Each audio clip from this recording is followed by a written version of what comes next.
Nem todos que dizem Senhor, Senhor entrarão no reino dos céus. Só quem fizer a vontade do Pai, Ele herdará a paz. Só quem fizer a vontade do Pai, Ele herdará a paz. Jesus ensinou o caminho a seguir, exemplo de amor e humildade. Nós todos um dia seremos felizes, praticando a caridade. Nem todos que dizem Senhor, Senhor entrarão no reino dos céus. Só quem fizer a vontade do Pai, Ele herdará a paz. Só quem fizer a vontade do Pai, Ele herdará a paz. Jesus ensinou o caminho a seguir, exemplo de amor e humildade. Nós todos um dia seremos felizes, praticando a caridade. Nem todos que dizem Senhor, Senhor entrarão no reino dos céus. Só quem fizer a vontade do Pai, Ele herdará a paz. Só quem fizer a vontade do Pai, Ele herdará a paz.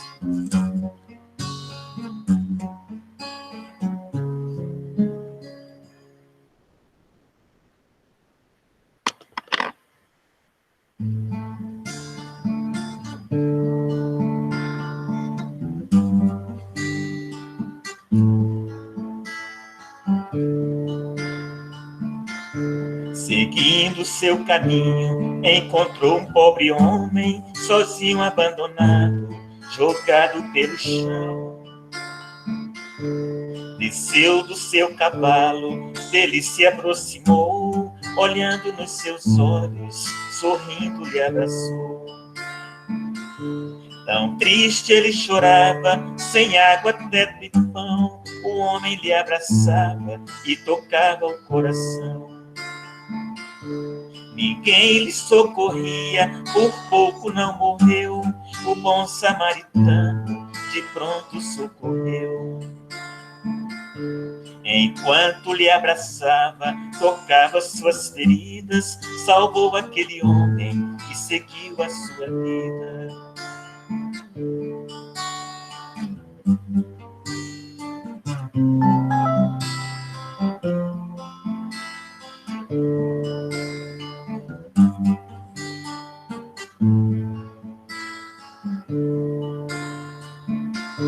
Tão triste ele chorava, sem água, teto e pão, o homem lhe abraçava e tocava o coração.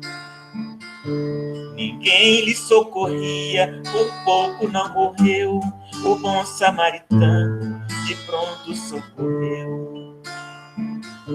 Enquanto lhe abraçava, tocava suas feridas, salvou aquele homem e seguiu a sua vida.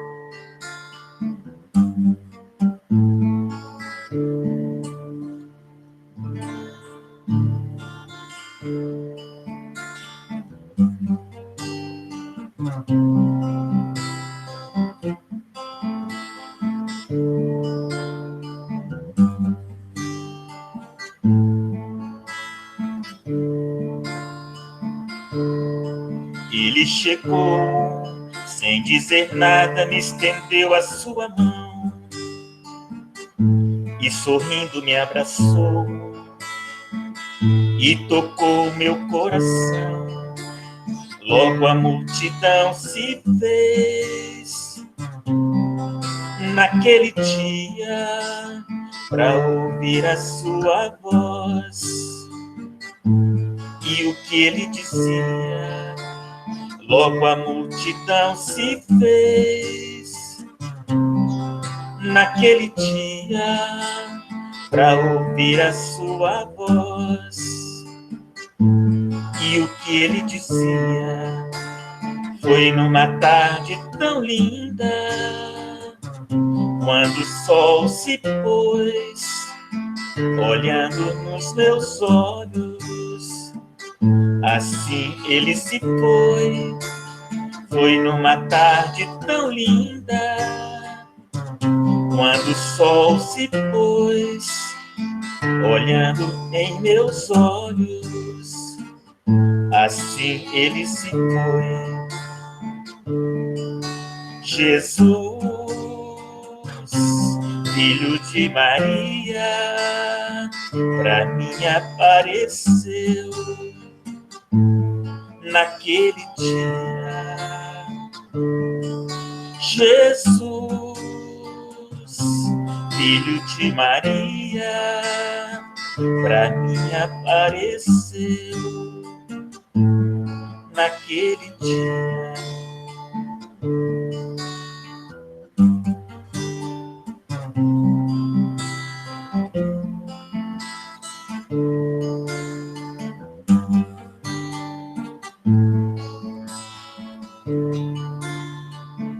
Foi numa tarde tão linda, quando o sol se pôs, olhando em meus olhos, assim ele se foi. Foi numa tarde tão linda, quando o sol se pôs, olhando em meus olhos, assim ele se foi. Jesus, Jesus, filho de Maria, pra mim apareceu naquele dia. Jesus, Jesus, filho de Maria, pra mim apareceu naquele dia.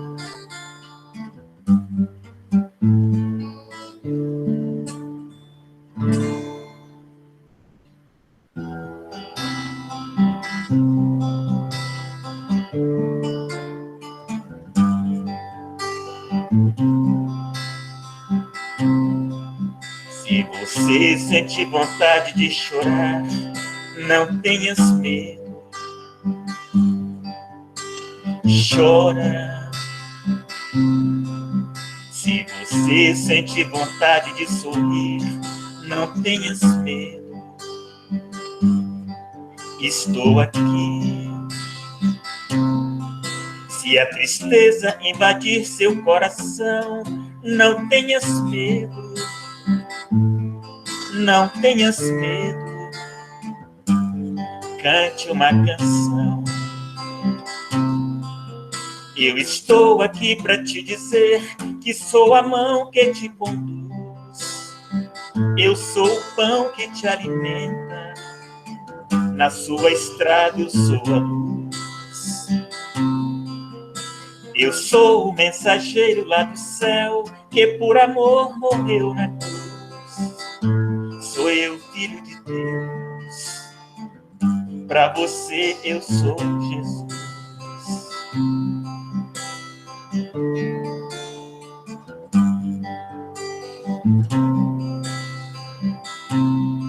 Vinde a mim, você que está cansado, você que está aflito, que eu te aliviarei. Segue o meu caminho, que eu te conduzirei. Eu te darei abrigo, nunca te deixarei. Se sentes tão sozinho, não desespere, ó meu irmão, eu estarei contigo. Tenha confiança, eu sou seu amigo.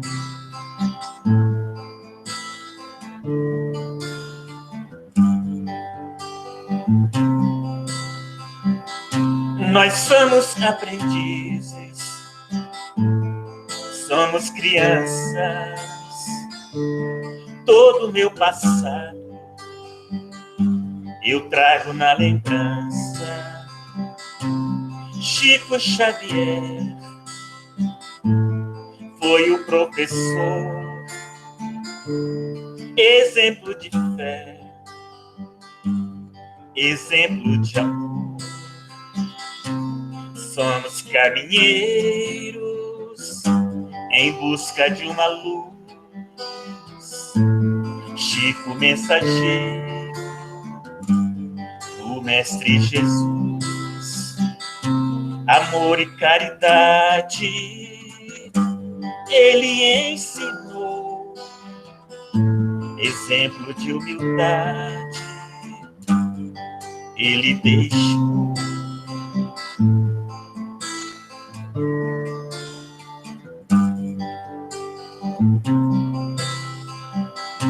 Nós somos aprendizes, somos crianças. Todo meu passado eu trago na lembrança. Chico Xavier foi o professor, exemplo de fé, exemplo de amor. Somos caminheiros em busca de uma luz. Chico, mensageiro, o Mestre Jesus. Amor e caridade ele ensinou. Exemplo de humildade ele deixou. Amor e caridade ele ensinou. Exemplo de humildade ele deixou.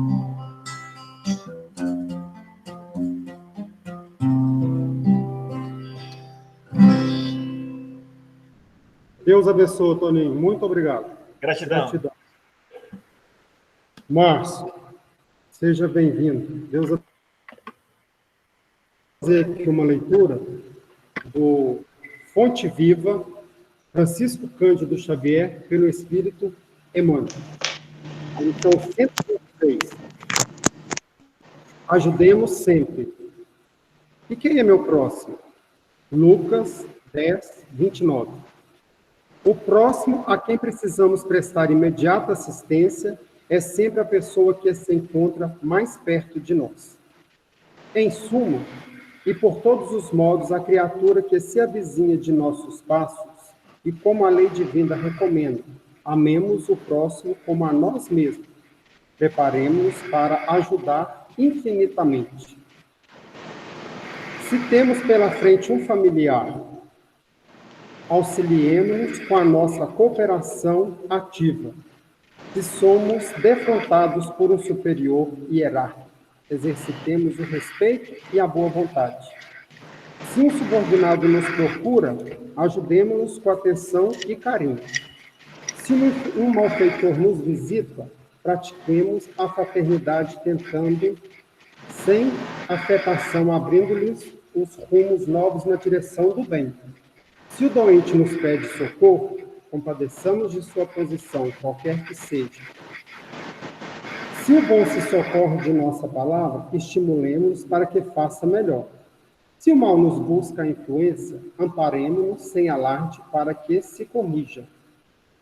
Se há cristianismo em nossa consciência, o cultivo sistemático da compreensão e da bondade tem força de lei em nossos destinos.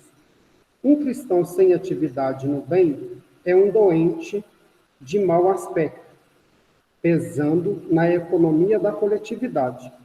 No Evangelho, a posição neutra significa menor esforço.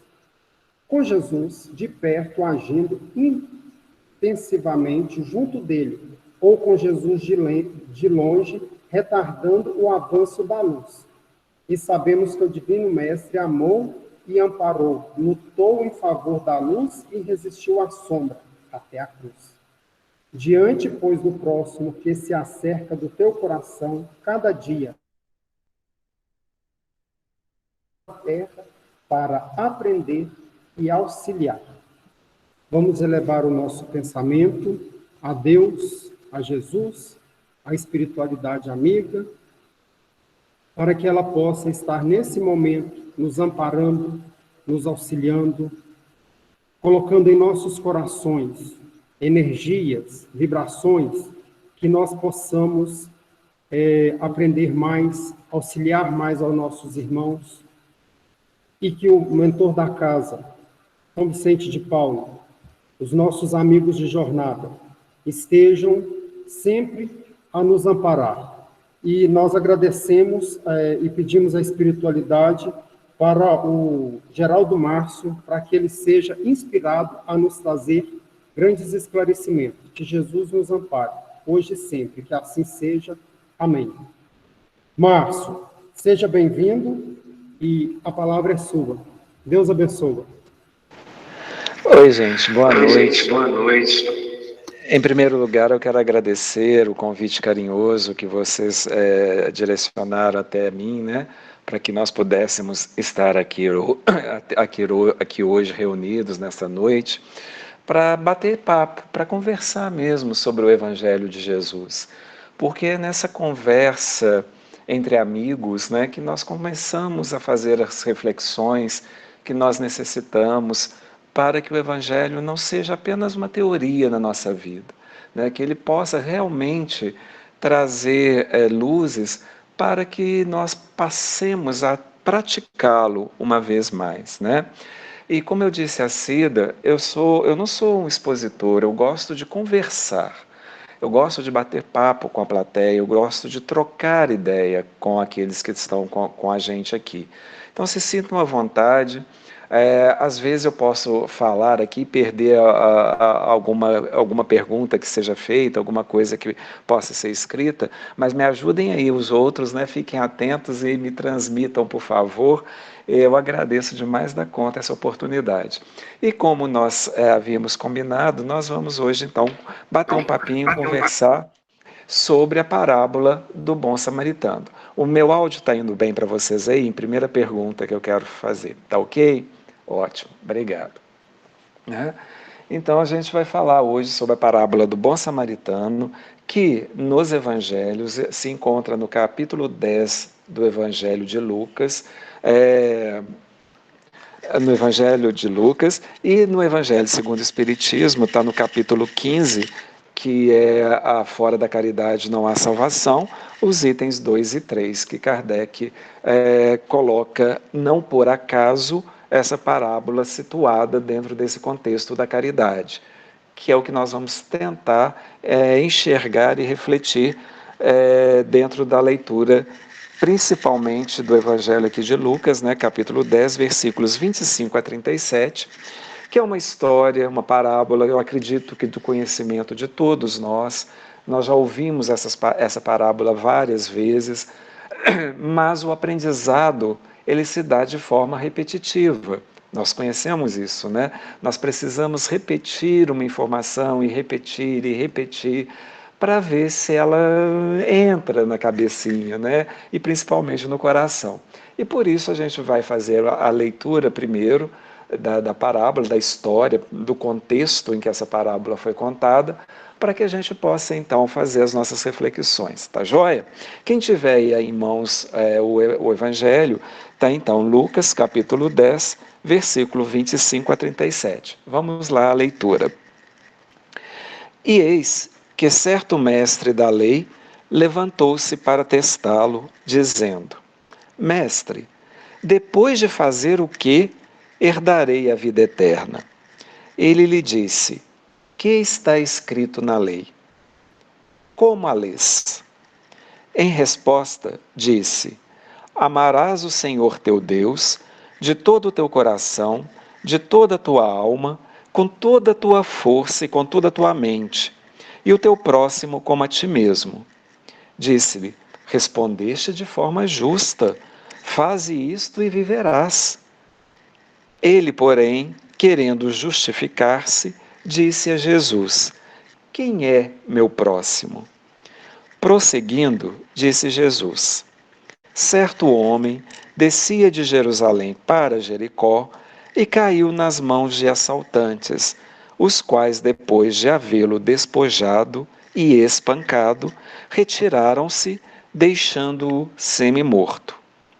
Por coincidência, certo sacerdote descia por aquele caminho e, ao vê-lo, passou pelo lado oposto. De forma semelhante, também um levita que vinha por aquele lugar, ao vê-lo, passou pelo lado oposto.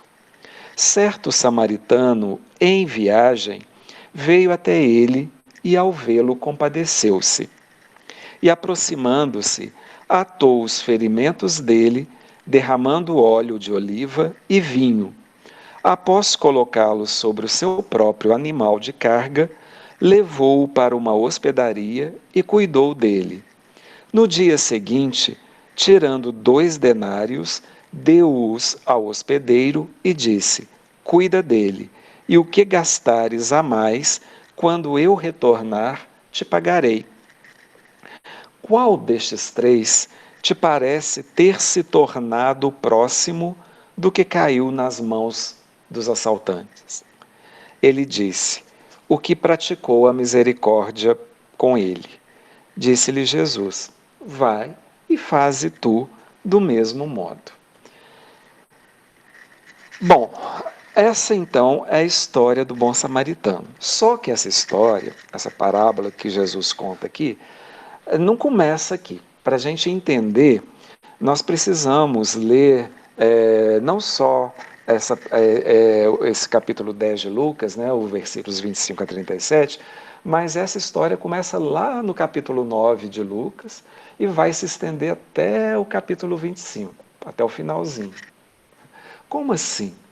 Como assim? É que no capítulo 9, Jesus anuncia para os discípulos, é necessário que a gente traga algumas informações históricas, até mesmo para a gente entender um pouquinho mais sobre o assunto. Eu estou aqui vendo onde é que eu... tá aqui, achei meu evangelho, segundo o Espiritismo. Porque tem algumas informações que são interessantes e importantes para que a gente possa fazer algumas reflexões mais aprofundadas. Capítulo 9 de Lucas, Jesus anuncia para os discípulos o seguinte: é necessário que eu vá para Jerusalém. Até aí, tudo ok. Né? Os discípulos, opa, está tranquilo, está chegando a época da Páscoa, que é uma das 3 grandes festividades que o povo judeu celebrava, e por isso mesmo, nessas festividades, todo homem que tivesse condições teria que fazer a sua peregrinação até Jerusalém, para lá no templo, para poder ser visto e ver a Deus, porque acreditava-se que Deus habitava um lugar específico. Até então havia-se essa crença ainda, né? Apesar de ser um povo que nos trouxe a ideia do Deus único, eles ainda tinham alguns limites como esse.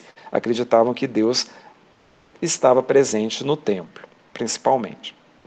E por isso era necessário nessas festividades que as pessoas se dirigissem para Jerusalém, que estava situada a mais ou menos 800 metros acima do nível do mar, numa região, porém, mais alta. Ok? Então, ok, né? Ele está chamando a gente para ir para Jerusalém, porque está chegando a Páscoa, é necessário a gente ir e nós vamos para Jerusalém. Só que aí Jesus faz uma outra proposta, que é a seguinte: porém, é necessário que eu vá, que eu passe por Samaria, que eu vá pela Samaria. Aí os discípulos estranharam. Pera lá, ir pela Samaria vai fazer o caminho mais difícil, o caminho mais longo para chegar a Jerusalém. A gente podia seguir pelo mar da Galileia, né, que é uma região verdejante, uma região abundante de paisagens belas, etc. Nós teríamos recursos à nossa disposição mais fáceis, porque não é uma jornada tão pequena assim, que eram aproximadamente 150 quilômetros de caminhada, e Jesus escolhe o caminho mais difícil, passando pelo deserto, né, que é a região da Samaria tinha uma região desértica, porém, portanto, né, uma região muito quente e com poucos recursos.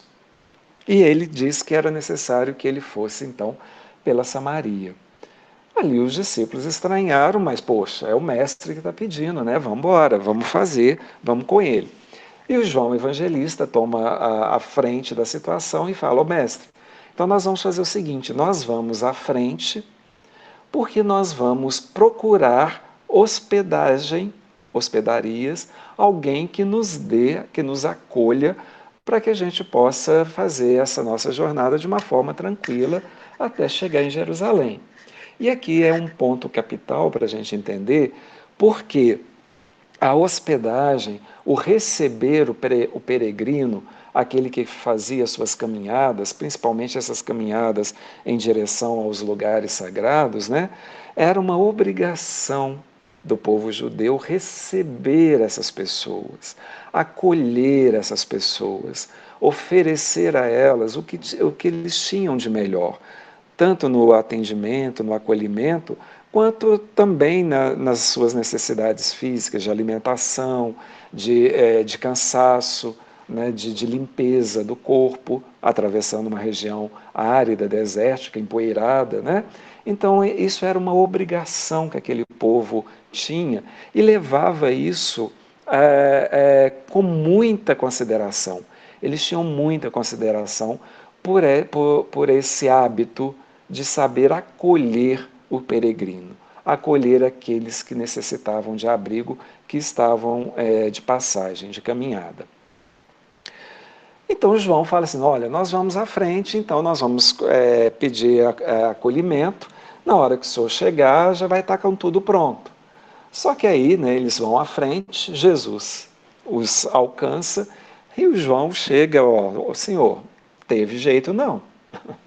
Nenhum samaritano quis nos acolher. Nenhum deles quis nos acolher.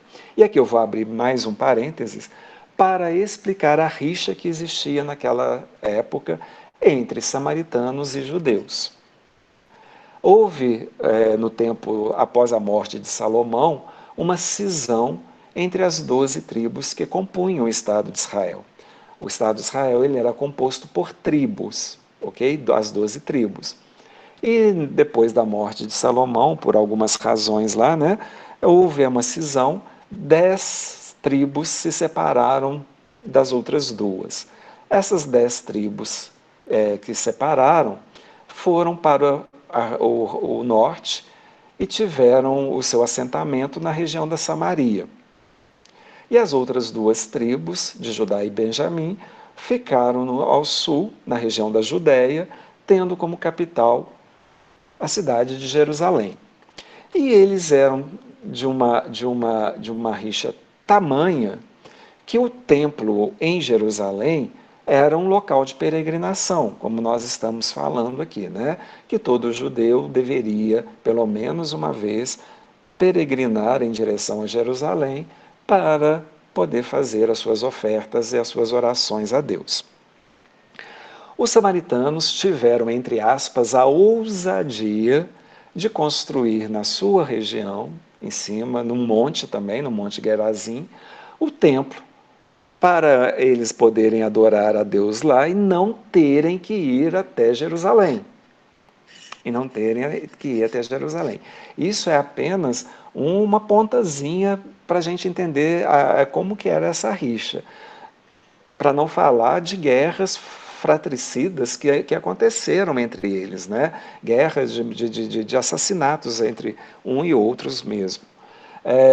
Havia então essa rixa entre samaritanos e judeus, ok? E Jesus escolhe então passar pelo terreno do, entre aspas, inimigo, do inimigo.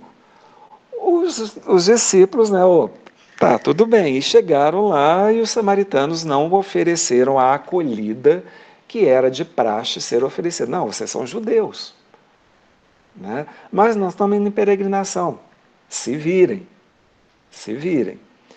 E havia uma lenda corrente também naquela época de que aquela pessoa que se recusasse, tão a sério eles levavam essa questão do acolhimento, que havia essa lenda dizendo que a pessoa que se recusasse a oferecer guarida, a oferecer acolhimento ao peregrino de passagem, desceria um fogo do céu e arrasaria com aquela pessoa e destruiria aquela pessoa.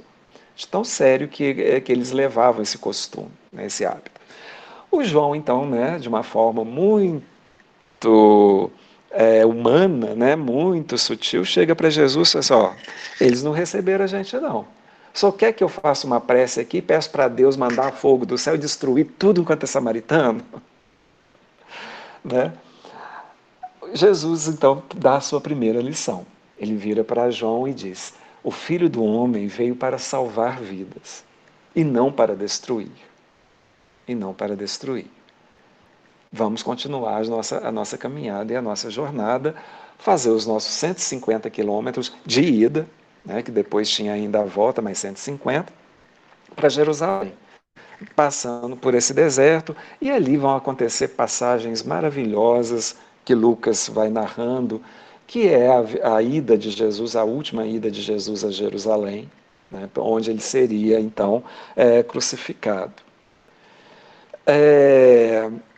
Por isso que eu digo que começa no capítulo 9, para a gente começar a entender esse contexto dessa história toda que Jesus traz de uma forma tão simples e tão bela e profunda para a gente, que é a parábola do bom samaritano.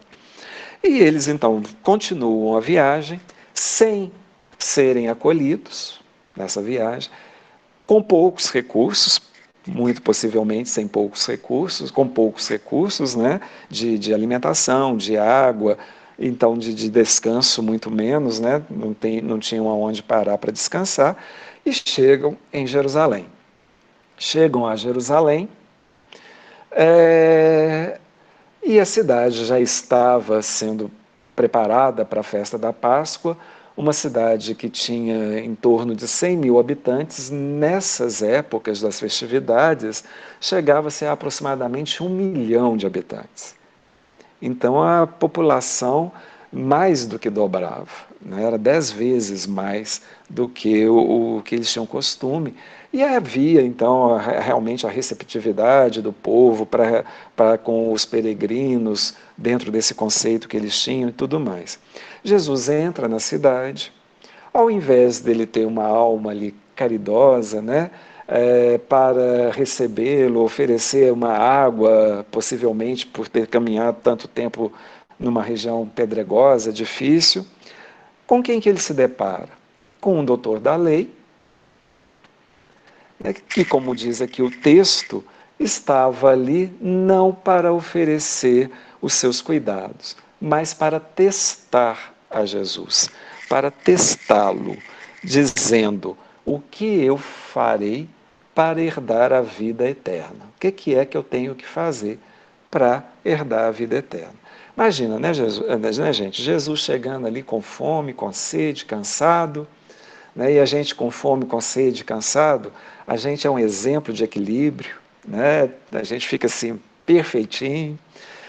Ainda tem que responder a essa pergunta de um sacerdote, ou seja, um doutor da lei, alguém que tinha o conhecimento de todos os procedimentos necessários para que pudesse alcançar o chamado reino dos céus, né? O reino de Deus. O que eu faço para herdar a vida eterna? O que Jesus faz? Mestre, né? Mestre. Ou seja, ele assume essa postura lá com o jovem rico, né? Quando o jovem pergunta para ele, bom e amado mestre, faz a mesma pergunta. O que farei para herdar a vida eterna? São as duas vezes que nós encontramos essa mesma pergunta, né? E Jesus responde, por que está me chamando de bom? Bom é só Deus. Né? Agora, mestre, dizeis bem, porque esse eu sou. É uma postura de grande humildade de Jesus nesse momento, de assumir a sua condição. A gente acha que muitas das vezes a gente assumindo aquilo que nós realmente somos, nós estamos sendo orgulhosos, vaidosos, etc. Porém, não. A humildade é o reconhecimento do papel que nós temos, do lugar em que nós nos encontramos, e tendo esse reconhecimento, agirmos de forma coerente com esse papel. E Jesus veio como mestre, ele veio no papel de educador. Então ele diz: mestre, eu sou sim. Isso você está dizendo bem, mas bom não, porque bom é só Deus. 100%, né, gente? Então aquela pergunta: um dia nós vamos ser bons? Resposta: não. Porque bom é Deus, nós vamos, é lógico, caminhar nesse processo do aperfeiçoamento do nosso caráter, das nossas qualidades, nos tornando pessoas melhores. Mas nós temos ainda uma pobreza de linguagem, né, que nos dificulta encontrar definições outras, então nós vamos, de uma certa forma, sermos bons, porém não iguais a Deus. Dentro dessa resposta que Jesus oferece. Até aí tá ok, gente? Tá tranquilinho? Tá? Beleza. Qualquer coisa que tiverem dúvidas, por favor, não se acanhem. Podem perguntar, falar: ó, Geraldo, não entendi isso que você falou, não. Deixa eu voltar e falar. Evangelho é assim mesmo que funciona. Vai com Deus, Antônio. Brigadão pela presença aqui. Evangelho funciona dessa forma. A gente vai fazendo a leitura de forma gradual, para que o conhecimento também possa ir sendo somado, acrescentado, e aí vai vindo a compreensão, o entendimento e a prática daquilo que nós nos propomos a estudar. Né? Então chega aí o doutor da lei e faz essa pergunta para Jesus. O que eu faço para herdar a vida eterna? Jesus então responde para ele com perguntas. Com perguntas. Devolve praticamente a pergunta. Porque o bom orientador, o bom mestre, ele instiga o seu pupilo ao aprendizado. É muito fácil você dar uma resposta pronta, mas isso não constrói o aprendizado em si. É necessário que a gente consiga formular também o nosso entendimento. Então Jesus vira para ele e diz: o que está escrito na lei? Primeira pergunta. Primeira pergunta. E entendendo a lei aqui como a Torá, ou seja, os 5 livros do Pentateuco, né, os do Velho Testamento ali, Gênesis, Deuteronômio, Levítico, Êxodo e Números. São os 5 livros que representam essa Torá. Jesus pergunta: o que está escrito na lei? O que está escrito na lei? E essa pergunta ela é muito interessante também, porque Kardec faz uma pergunta parecida para os espíritos. Ele pergunta para os espíritos aonde está escrita a lei de Deus. Vocês lembram disso? Né? Aonde está escrita a lei de Deus? Então nós já trazemos escritos em nós, na nossa intimidade, na nossa consciência, que é a resposta que a espiritualidade dá, né? Essas leis. Elas já estão ali impressas em nós. E Jesus pergunta: o que é que está escrito na lei? É como se eu virasse aqui agora para vocês e perguntasse, questão 1 do Livro dos Espíritos: que é Deus? Qual que é a resposta que vocês me dariam? Inteligência suprema, causa primeira de todas as coisas. Inteligência suprema, isso mesmo, Cida, causa primeira de todas as coisas. Respondeste bem. A resposta que Jesus deu aqui para o doutor da lei. Respondeste bem. Respondeste bem. Só que ele faz uma outra pergunta. Ele faz assim: como lês? E daí? Causa primária, inteligência primeira, causa primária de todas as coisas. E daí? O que isso significa para mim? A resposta está escrita, perfeitinha, né? Está na ponta da língua. Era um doutor da lei, ele tinha essa resposta na ponta da língua. Ele conhecia isso de cor e salteado. Né? Agora, o que isso traduz para o seu sentimento? O que isso traduz para a sua vida que te leve a ter uma ação condizente com esse escrito? Lembrando que a ideia que nós fazemos de Deus, a ideia que nós temos de Deus, é a forma como nós manifestamos no mundo. Então, se Deus para mim é um Deus guerreiro, um Deus que pune, um Deus que premeia, eu vou fazer promessa, eu vou querer que o meu inimigo se queime mesmo, Isso, Ademir, é a nossa dificuldade de vivenciar. Nós temos uma grande dificuldade de vivenciar, de ler, na verdade, que é essa segunda pergunta que Jesus faz, que é extremamente importante. Como lês? Vocês sabem o que é isso, gente? Eu falo muito nos grupos de estudos que nós participamos, né, que a matéria mais importante que nós temos no currículo escolar mesmo, e que nós não damos importância para ela, é interpretação de texto. É interpretação de texto. Porque uma coisa é o que está escrito, outra é o que o autor quis dizer. Porque como eu leio é a interpretação que eu dou, e essa interpretação é muitas das vezes desprovida de cuidado, de atenção da minha parte, de tentar compreender quem era o fulano que escreveu. Precisamos ter uma visão espiritual, sim, uma leitura. E quando a gente fala de interpretação de texto, eu não estou chamando de texto só o que está aqui no livro, não. Tá? Não é só palavras escritas, não. Nós mesmos não dizemos que nós somos livros abertos ou fechados? Então é necessário que nós saibamos ler o outro, compreender o outro, o momento do outro. Às vezes eu estou ali no atendimento fraterno, estou escutando a fala de alguém, e esse alguém está me falando de uma outra pessoa, e eu entro na dor daquele que está narrando, e já tomo raiva do outro que está de fora, que eu não conheço. Eu não conheço a outra parte, o outro lado da história, que uma história sempre tem dois lados. Né? E nem sempre aquilo que eu estou dizendo é aquilo que eu quero falar. Nós vamos encontrar isso lá no Evangelho de Mateus, capítulo 6, né? Capítulo 6 ou capítulo 5, 6, do Sermão da Montanha ainda, quando Jesus diz para a gente, olha, quando orardes, entrai para o vosso quarto, fechai a porta, e ali em secreto orai para o vosso Pai, que em secreto tudo vê. Veja bem, ele não fala que tudo ouve, ele fala que tudo vê, porque ele não vai escutar as minhas palavras, ele vai sentir os meus sentimentos, ele vai ouvir os meus sentimentos, porque nem sempre aquelas palavras que eu estou dizendo são condizentes com aquilo que eu estou sentindo. É diferente, é muito diferente. Conseguem perceber? Olha a grandeza e a profundidade da pergunta de Jesus. O que está escrito na lei, como lês? É totalmente diferente.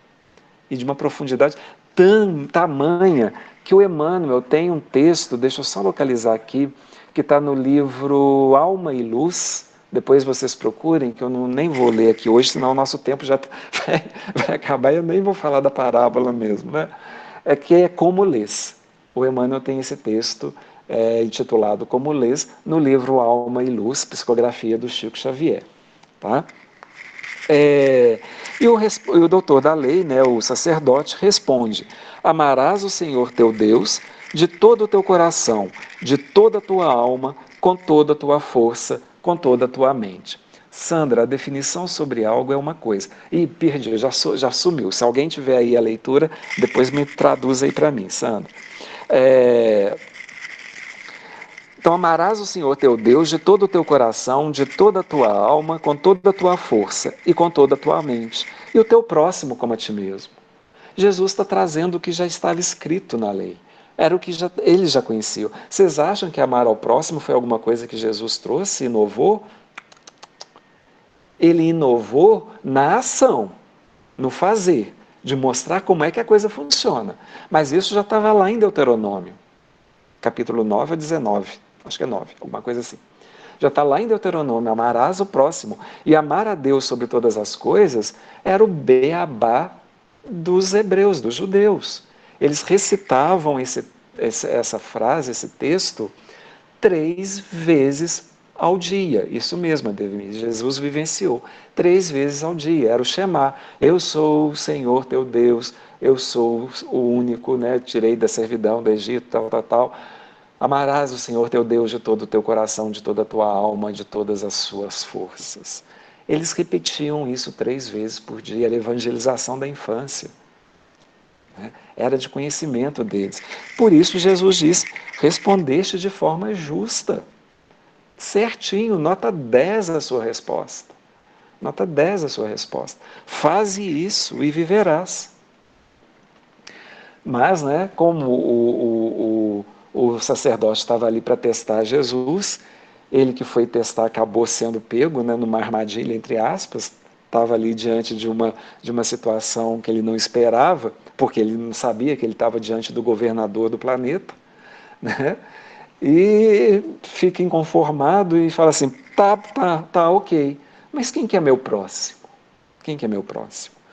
Uma pergunta até, eu não vou dizer que a pergunta do sacerdote seja de conotação negativa, malévola, não, sabe? Ruim, não.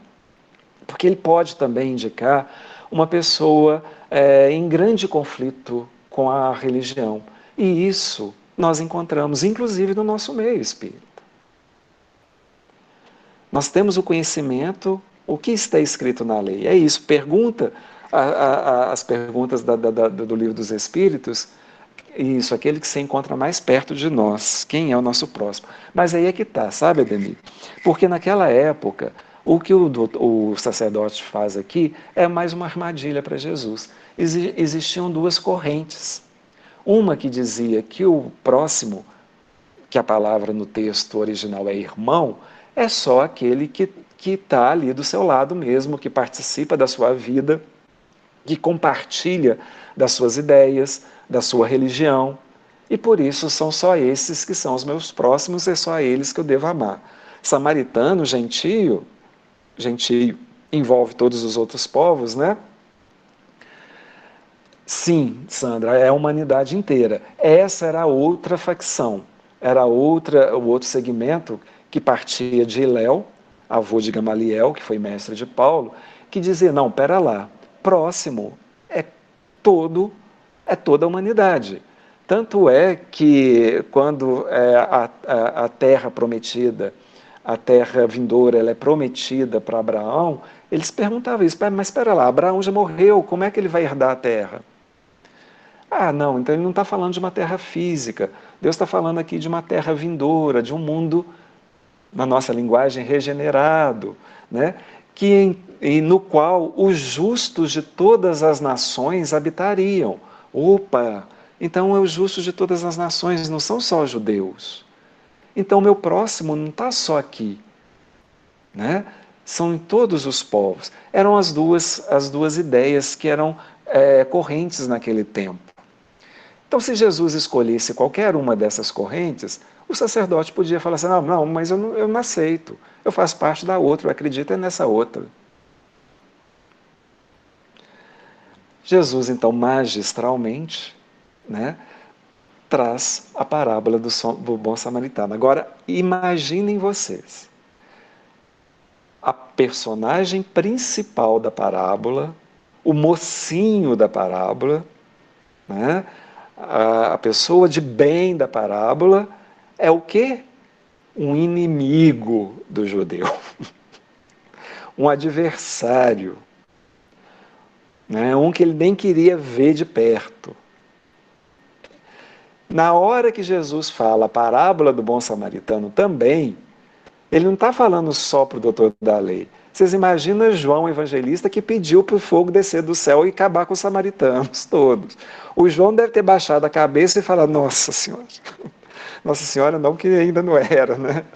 Nossa Senhora somos nós aqui agora falando. O João deve ter pensado, ai, né? Vai sobrar para mim, que mandei, que queria destruir todo mundo. E isso faz parte da gente mesmo, né? Às vezes a gente tem uma experiência negativa com uma pessoa de um determinado grupamento e a gente julga o grupamento todo por causa de um. Você vai visitar uma cidade, você tem um probleminha naquela cidade com uma pessoa, você sai falando mal da cidade, que a cidade não presta. Que a cidade não presta. Né? E a gente costuma fazer muito isso com frequência. Então o João deve ter baixado a cabeça e falado, ai, ai, ai. O doutor Dalém, então, nem se fala, deve ter ficado pálido nessa hora. Né, quando Jesus diz, então, certo homem descia de Jerusalém para Jericó. Que homem? De que nacionalidade? Pode ser qualquer um. É certo homem. Qualquer um. Era uma pessoa não identificada. Né? Menos ainda pelo que aconteceu com ele. Porque como ele descia de Jerusalém para Jericó, ele foi assaltado, levaram tudo que ele tinha, inclusive as roupas, e deixaram ele desacordado. Desacordado. Como que eu poderia identificar de onde vinha aquela pessoa? Porque naqueles tempos, pela vestimenta, a forma de se vestir, poderia-se dizer que a pessoa era de determinada região. Pelo sotaque, pela língua que falasse, poderia-se também deduzir que era de determinada região. Mas ele estava nu, ele estava desacordado. Que homem que era esse? De onde que ele vinha? É qualquer um de nós que muitas das vezes somos assaltados na nossa vida mesmo, quando nós fazemos essa descida de Jerusalém para Jericó. Jerusalém tem o símbolo da religiosidade humana, por causa de ser o local considerado da cidade santa, local do templo onde se fazia adoração a Deus. Então ela traz o símbolo da religiosidade humana. Símbolo, tá, gente? Tá bom, gente? Da mesma forma que Jericó traz o símbolo da materialidade, que é uma cidade extremamente voltada para o comércio, para a movimentação das coisas em torno da matéria, né, da compra e da venda, em todos os aspectos, inclusive de corpos. Ok? Né? Então, esse homem fazia a sua descida e foi assaltado. Assaltado. Da mesma forma que nós somos assaltados, que o problema não é fazer a descida. Fazer a descida nesse aspecto aqui é nós entrarmos em sintonias que nos fragilizam diante de determinadas situações. Eu posso passar por qualquer local sem fazer essa queda, mas passando, tendo a consciência, não sendo assaltado. Jesus fazia isso. Né? A gente vê as narrativas das suas viagens e passando por determinado lugar, e passando, Jesus transitava sem essa queda espiritual, vigiando e orando, isso mesmo, né? Estando vigilante e orando. Só que esse homem estava invigilante, né, possivelmente, por isso ele foi assaltado. E da mesma forma que nós somos assaltados. E aqui o texto diz que, por coincidência, passava pelo mesmo caminho, ou seja, fazia o mesmo percurso de descida. O sacerdote e também o levita. O sacerdote e também o levita. O levita é aquele que é responsável por fazer a tradução, vamos dizer assim, do que o sacerdote tem para dizer e levar para o povo. Né? Escreve, faz as escritas e transmite ao povo. Ou seja, o levita, que é o discípulo, vamos dizer assim, do sacerdote, vendo o mestre fazer alguma coisa, pela força do exemplo, faz a mesma. Né? Mostrando para a gente a importância do exemplo. Faz a mesma coisa. Eu não vou dizer que também que esse sacerdote esteja numa queda praticamente de vibrações, etc., porque existem outras questões aqui que eu não vou aprofundar, porque se ele foi para Jerusalém, com certeza ele foi participar das suas funções no templo, e essas funções eram o ganha-pão dele naquela época. Para realizar essas funções, ele tinha que passar por um processo de purificação que não era um processo fácil, ele tinha que passar dias se preparando para poder fazer a sua função no templo, né? Não podia tocar em cadáver, não podia tocar em sangue, não podia comer determinados alimentos, porque se ele fizesse isso, ele tinha que começar tudo de novo. E muito possivelmente ele ia perder a sua oportunidade de servir no templo, porque existiam turnos. Os sacerdotes se revezavam, né, para poder fazer as funções no templo. Mas, de uma forma, a gente pode dizer, já que ele estava também fazendo essa descida de Jerusalém para Jericó, e o levita também, de uma certa forma, eles não estavam vigilantes. Eles não estavam atentos ao caminhar, porque eles não conseguiram é, é, ter um sentimento de simpatia por aquele que estava sendo assaltado. E se ele tivesse morto? Nossa, eu acabei de fazer um processo de purificação e vou tocar no cadáver? E se ele estiver impuro? E se eu tocar nele? Entenderam o dilema da questão? E isso para a gente, muitas das vezes, representa que nós estamos, muitas das vezes, presos nos nossos preconceitos. Né? Nós carregamos preconceitos em nós, preconceitos de escolas, entre aspas, escolas espíritas, né? Porque o movimento espírita é diferente do espiritismo. O movimento espírita é feito pelas pessoas e as pessoas fazem as suas interpretações do espiritismo. É diferente. E no meio disso podem vir ideias que causem algumas complicações. Né? Então, muitas das vezes a gente está preso nesses fundamentalismos, presos nesses preconceitos dessas escolas, sobrecarregados de preceitos humanos que nos impedem de sermos solidários. Agora é interessante que fala que o samaritano, ele estava de viagem.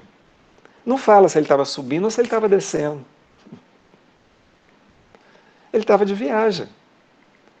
Ele estava transitando por essa região, né? Não se fala se ele subia ou se ele descia. Ele estava, vamos dizer assim, num processo, que é o processo que a pessoa colocou, de vigiar. Fazemos isso quando não ajudamos alguém que está jogado. Aí eu não consigo ler rápido, gente, me ajuda. Mas vamos embora. Qualquer coisa a gente volta aí depois e fala. Né? O samaritano estava de viagem. Interessante isso, né? Como que Jesus sabia escolher bem as palavras. Ele estava de viagem, por isso ele atentou para aquele que estava caído e foi movido de íntima compaixão, desceu do seu animal. Obrigado, Cida. Desceu do seu animal, deitou óleo nas feridas daquele assaltado, deitou vinho, colocou no seu animal, puxou esse animal a pé até a hospedaria, pernoitou ali com ele. De manhã, como ele tinha os seus compromissos, ele fala para o dono da hospedaria, olha, estou deixando aqui 2 denários, que era mais do que suficiente para o pagamento da dívida que ele tinha feito ali, era mais do que suficiente, e disse ainda, vou voltar, vou passar de novo por aqui. E se tiver ficado alguma coisa ainda mais, você fala comigo que eu pago. Que eu pago. Estou te dando a minha palavra disso. Né? É interessante aqui, eu estou olhando o tempo aqui, que o tempo voa, né, gente? É impressionante, mas vamos lá. Para ver se vai dar tempo da gente falar tudo aqui. É interessante que o padre Antônio Vieira, que viveu mais ou menos entre 1600 e pouquinho, alguma coisa, quando ele faz a leitura dessa passagem, ele fala que aqui nós encontramos 3 características da personalidade humana. Que a do assaltante, que diz que aquilo que é seu é meu.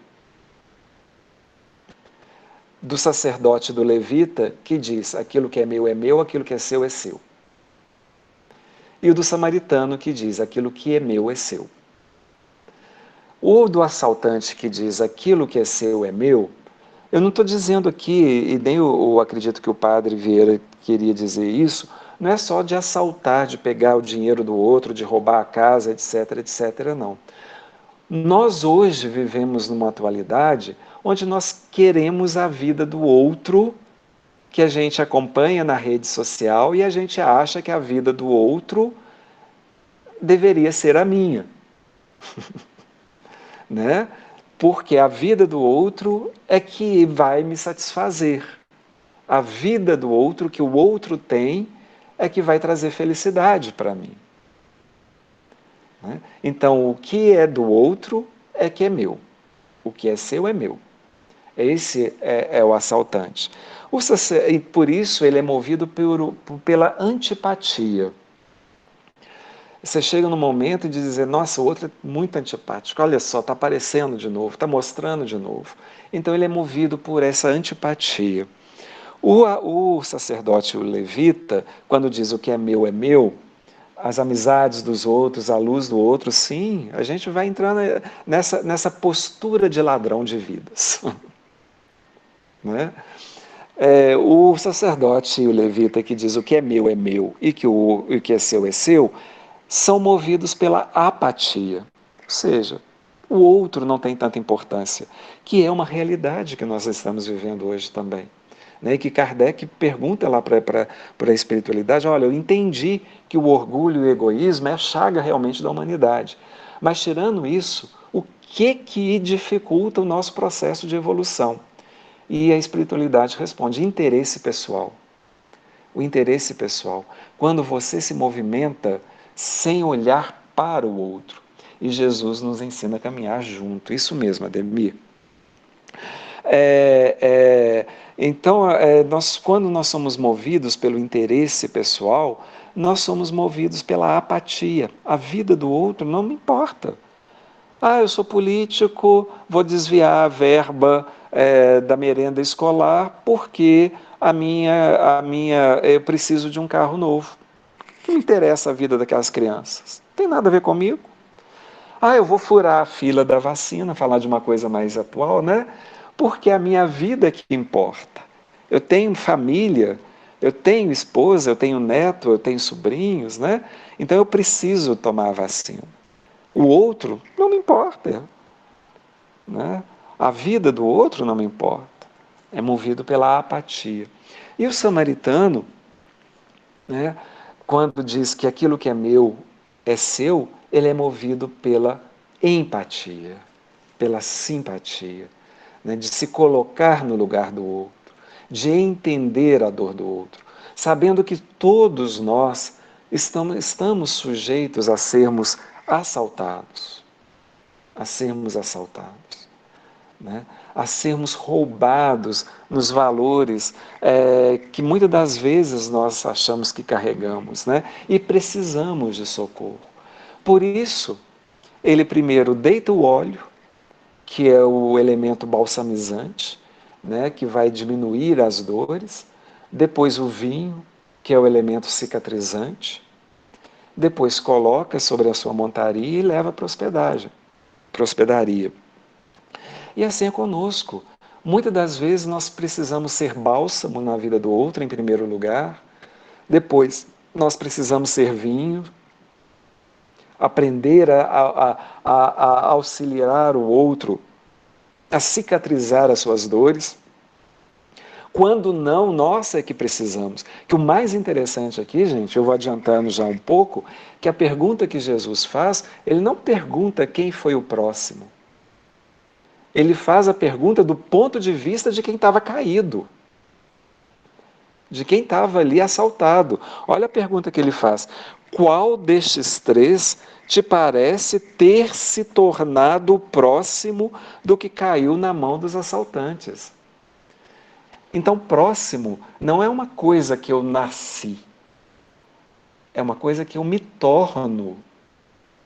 Quem é que se tornou o próximo? Eu não sou próximo do meu irmão, da minha irmã de sangue, só porque eu nasci na mesma família. Quantos casais vivem na mesma casa, dormem na mesma cama e não são próximos? Quantos irmãos consanguíneos vieram de um mesmo lar e não são próximos?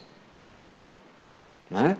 Então, o próximo é alguma coisa que eu me torno quando eu consigo desenvolver esse sentimento de empatia, de olhar para o outro, de entender a dor do outro e fazer aquilo que me cabe para que aquele irmão caído possa se levantar. E veja bem que é interessante, né? Que ele leva para a hospedaria, ele pernoita, porém ele não continua com ele. Porque ele tem os seus afazeres também, que lhe chamam. Ele não está deixando de fazer aquilo que ele precisa fazer. Ele fez apenas uma parada, uma pausa. E deixou nas mãos competentes de alguma outra pessoa, possivelmente aqui o hospedeiro, para cuidar do outro, dando até mesmo a oportunidade de que o outro aprenda também a ser um cuidador. Né? Muitas das vezes a gente faz isso, né? Não, deixa que eu resolvo. É assim que faz. Né? Assim. A gente não dá ao outro a oportunidade de aprender também. Eu tenho exemplos, né? Eu digo que eu entrei na casa espírita de uma forma muito abençoada, porque eu tive escola, sabe? Quando eu digo que eu tive escola, eu tive professores mesmo, sabe? Aquelas pessoas dedicadas ao bem, aquelas figuras que você olha e fala assim, nossa, um dia eu quero ser assim, né?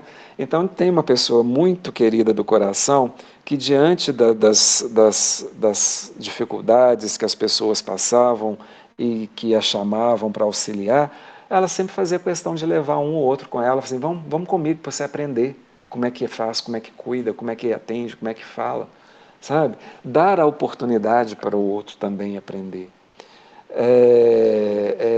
E no tempo do outro também, é lógico, né? Então Jesus faz essa pergunta totalmente desconcertante, a ponto de que o doutor da lei não tem nem a coragem de falar que foi o samaritano. Olha para vocês verem o nível da rixa que existia entre eles, né?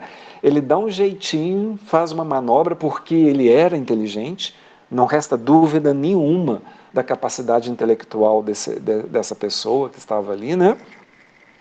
Ele diz para Jesus, aquele que praticou a misericórdia. Aquele que praticou a misericórdia. Aquele que praticou a misericórdia. Porque amar a Deus sobre todas as coisas, com todo o teu coração, com toda a tua alma, com toda a tua força, nota 10, era uma coisa que ele já fazia. O problema estava na segunda parte da questão, que era o amar ao próximo como a si mesmo. Deixa eu tomar uma aguinha aqui.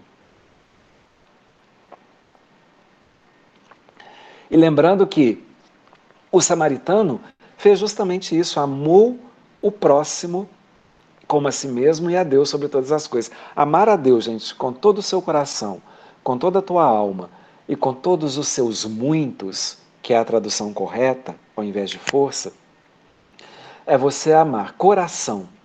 Para o judeu, o coração não era a sede exclusiva do sentimento. Era a sede do sentimento e da razão e do entendimento.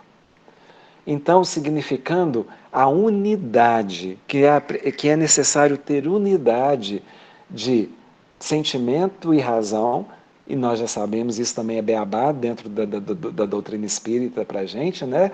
Que a gente é uma das primeiras coisas que aprende, que o Emmanuel diz das duas asas que nós precisamos para levantar voo, não é isso? Razão e sentimento. Então isso já era de conhecimento dos judeus, que o coração era a sede tanto do sentimento quanto da razão. Precisaria haver unidade desses dois aspectos para a compreensão de Deus. Ok, né? Amar a Deus de todo o teu coração, de toda a tua alma. Espírito encarnado, eles tinham essa mesma ideia também, que alma era o espírito encarnado. Só que eles não faziam a divisão que a gente hoje faz, né? Para eles era a mesma coisa. Então, de toda a tua alma é com ação, com fazer, com estar presente. E com todos os seus muitos, com todas as suas posses, que tudo aquilo que você tem esteja em primeiro lugar a serviço de Deus. Não estou dizendo que é para se despojar de tudo, mas é para saber usar aquilo que você tem em favor de Deus. Em primeiro lugar. Está dando para entender isso, gente? Né? Então, aí o doutor da lei não tem, né? O sacerdote não tem outra solução do que responder. Foi aquele que usou de misericórdia. Foi aquele que amou a Deus, né, de todo o seu coração, de toda a sua alma, de todos os seus muitos, porque ele ofereceu tudo aquilo que ele tinha disponível, colocou em favor daquele que precisava, né? E amou ele como sendo um próximo, como próximo. Turminha, nós estamos aí há 2 minutos, não é isso? Exatos. E aí, Cida?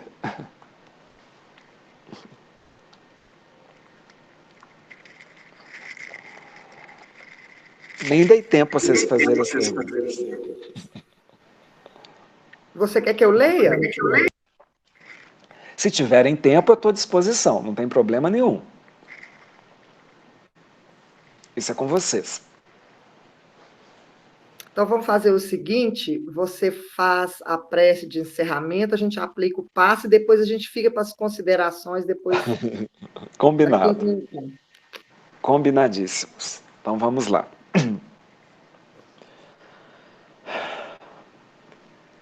Senhor Jesus, Divino Pastor de nossas vidas, acolhe-nos, Senhor, uma vez mais, no seu redil